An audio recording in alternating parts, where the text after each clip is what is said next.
So today we're going to be replacing the water pump on my 2012 F-150 with the 3.5 EcoBoost. In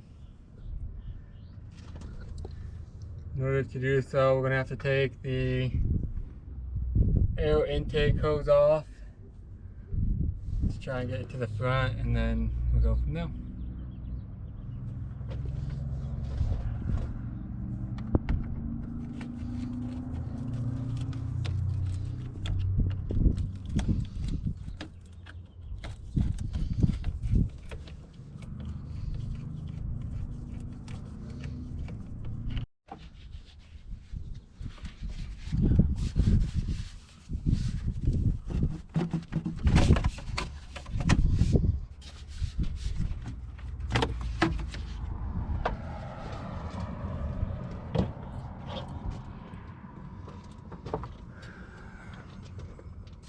Oh, that's funky.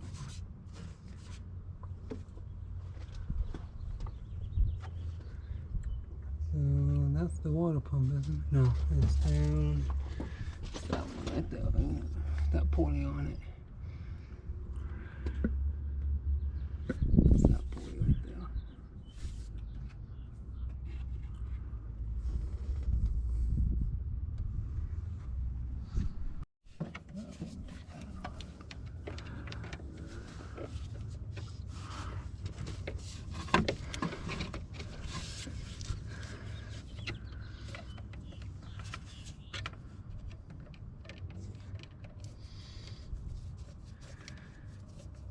So depending on what video you watch on the internet, it tells you to do this, 5 different ways. If you've done it before and have experience, then there's this one guy that says, oh, there's this quick little shortcut. You just do this, this, and this. And you don't have to take absolutely everything off. But if you've never done it before, then find yourself having to kind of just take as much off as you need to hopefully make it easy to get to where you want.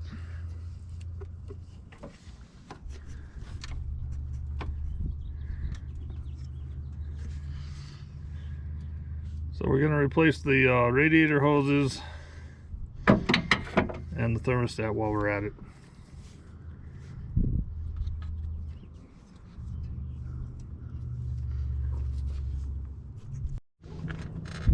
Thinking that one right now?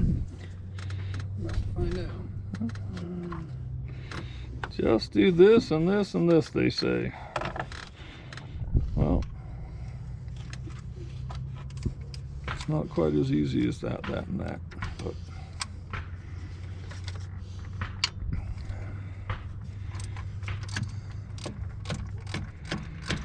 we've removed a few bolts, so we'll see what happens after we remove a few more. This one I just pulled off, so even the right one. See if we're even pulling off ones we need to or not. It's gonna be fun to find out where this go again if they.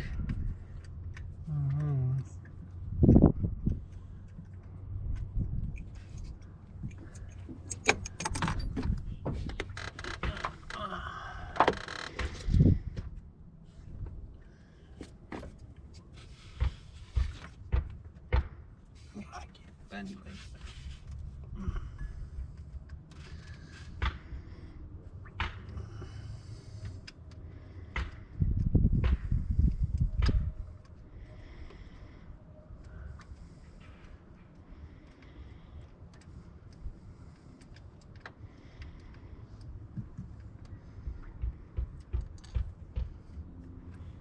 So we think this is the thermostat housing bolt.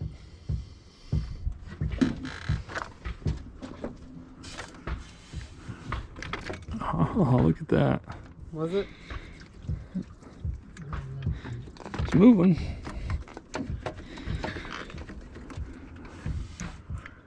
So, since we're replacing the hoses, either disconnect the hose from there, which might be the easiest, and we'll just pull the whole thing out as one piece.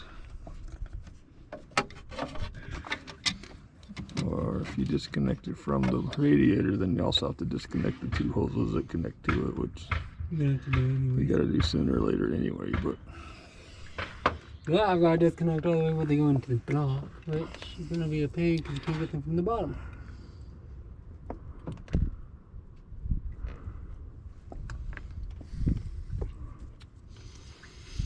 or you just take these two bolts out and just pull that cap off. Yeah, just have to try and pour the hoses off later. And then we'll pull the hoses out later. That'll at least get the housing out of the way.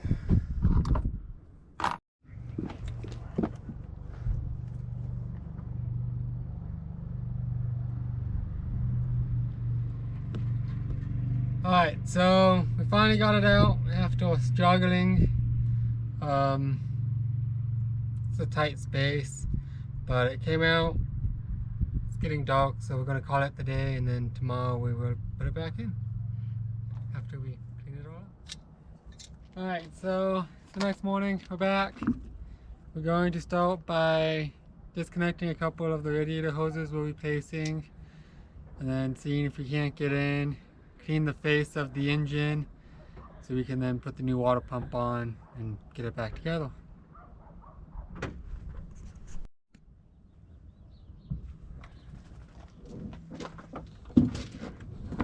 We are replacing this upper radiator hose, so we're going to get it out of there so it's out of the way. Just take that clamp off, remove the hose. Then we have to try and get the O-ring off the back down in there, and then we will be replacing the lower radiator hose as well, which connects to this side of the thermostat housing, so that needs to come off.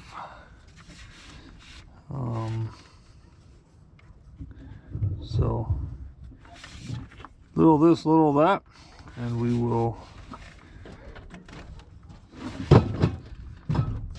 see what happens.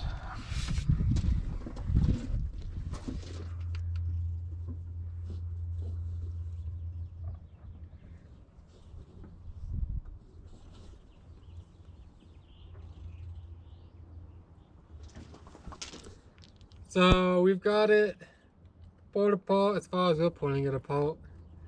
Now to the point where I'm going to put some silicone gasket where we believe it was leaking on the old one, just see if we can't seal it a little better. And then we're going to put the new water pump back in and just tidy it all back up, make it look nice and fancy. So we just got the water pump on and tightened it down. Now we'll we replaced the thermostat and the thermostat. Now we're reconnecting the thermostat housing up to the water pump and just bolting it all back together. After we get that, I'll put the pulley on, get all the bolts as snug as I can, then put the belt on and then snug the bolts down the rest of the way. And then we'll start connecting hoses back up.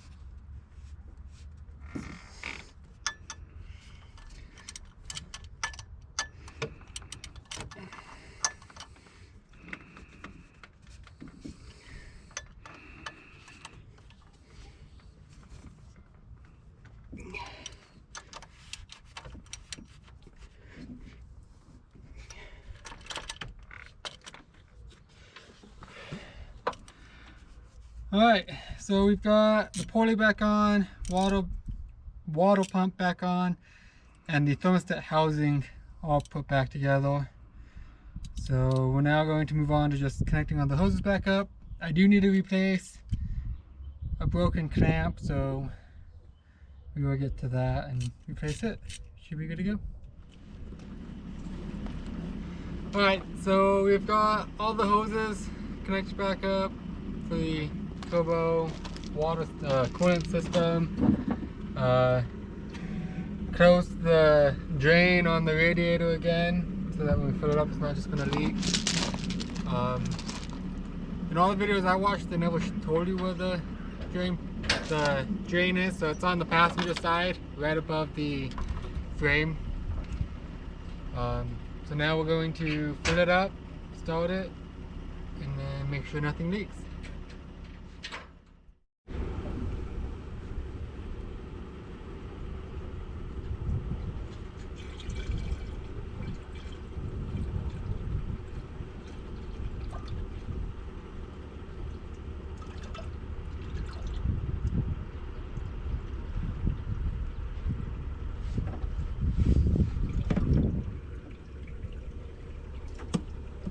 Make sure nothing's leaking. Make sure nothing's leaking. Well, the only thing at this point that would leak is that hose. I know. Make sure it's not leaking because I don't see it leaking anywhere. No leaky leak down to that point.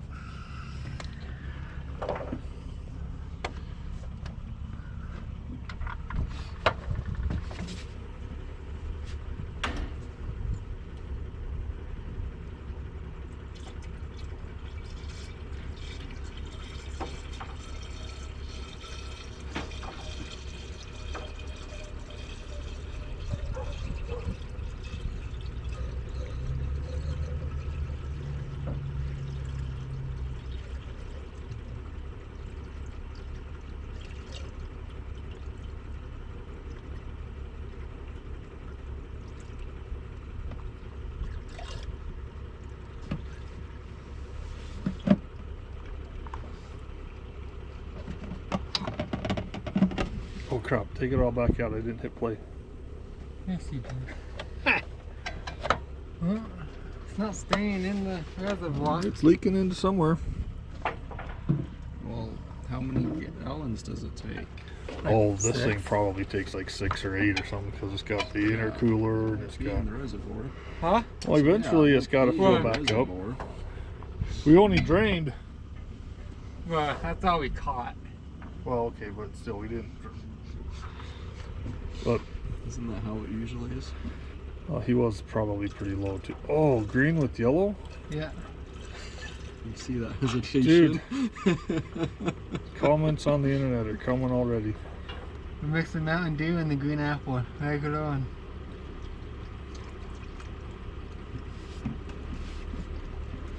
And that's all the antifreeze I've got.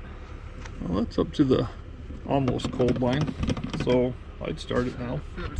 I've got another gallon. Yeah, we're leaving the top off of that. I've got another gallon in the Jeep, I think. I store whatever Steven gave me and then the dry out. I've got one in the Jeep.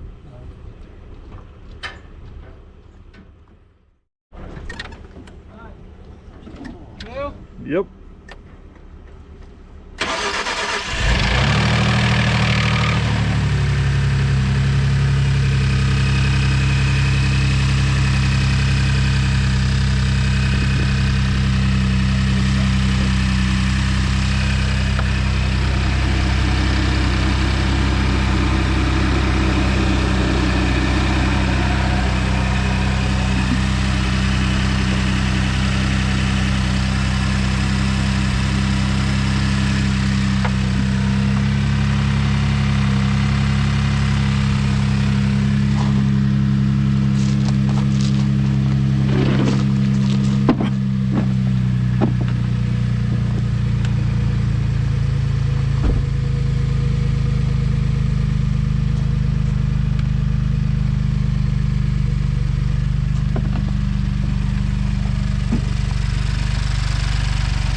Looks like it's moving correctly. I don't see any leaks around the water pump. Don't see anything dripping. Nothing out of the bottom. Nothing out of any hoses yet, but you know, until the thermostat actually warms up, you won't get complete circulation.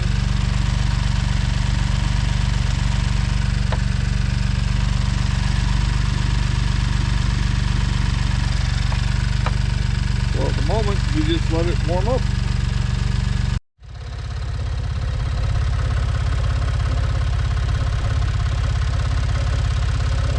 floods all the air out, you can see it bubbling up into the reservoir and escaping out the top.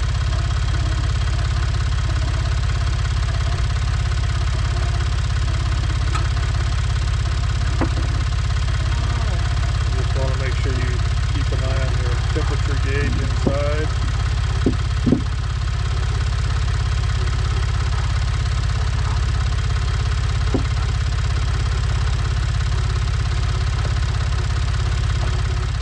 Alrighty, so we filled up the reservoir. It's the only way to fill up the radiator and cooling system on this truck. And then you start it, and then you leave the cap off as it's warming up, and you bleed the air out. It will come back through the reservoir and should bleed itself out. How long would you say run it, bleed it? Oh, you have to let it run until the thermostat opens, so you know it can take 3 to 5 minutes to, or longer, depending on how much air is in there and how much work you did. When you're doing a complete, you know, thermostat and water pump change, you're going to get a lot of air in there, and it's going to lose a lot of fluid, so it might take a little bit. On the EcoBoost with the intercooler and the heater and everything, it can take a while to flush it all out. So now we're gonna take it for a drive and just make sure the temperature gauge is about where it was before. It should be. We didn't change the thermostat degree any at all, so just make sure everything's functioning properly. That comes. Thanks for watching. If you have any comments, leave them down below. Like, share, subscribe, all that fun stuff. And we will see you next time.